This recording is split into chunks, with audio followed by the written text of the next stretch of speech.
Praise the lord. దేవుని పరిశుద్ధ నామానికి మహిమ కలుగును గాక. ఈరోజు యేసయ్య మాట, కీర్తన గ్రంథం 2వ అధ్యాయం 12వ వచనం. ఆయనను ఆశ్రయించు వారందరూ ధన్యులు. ఎవరు ధన్యులు అని చెప్తున్నాడు అని అంటే, ఎవరైతే దేవుణ్ణి ఆశ్రయిస్తారో, ఎవరైతే ఆయన కొనియాడతారో, ఎవరైతే ఆయన వెంబడి నడుస్తారో, ఆయన ఆశ్రయము అంటే ఆశ్రయపురం అని పిలువబడే యేసయ్య రెక్కల నీళ్ళలోకి ఎవరైతే వస్తారో వారందరూనట ధన్యులు. కారణం ఏంటంటే, మనుషులను ఆశ్రయించి పాడైపోయి ఉన్నారు, స్నేహితులను ఆశ్రయించి పాడైపోయి ఉన్నారు, రక్త సంబంధులను కూడా ఆశ్రయించి చాలాసార్లు ఇబ్బందులు పడిన వారు కూడా కనబడుతున్నారు. యెహోవా ఆశ్రయించిన వారు ఈ రోజుకి మొదలుకొని ఈ రోజు వరకు పాడైపోయిన ఎవ్వరూ లేరు.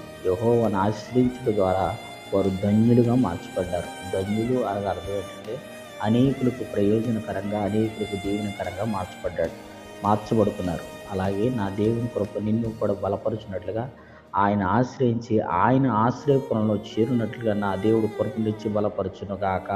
ఆమేన్.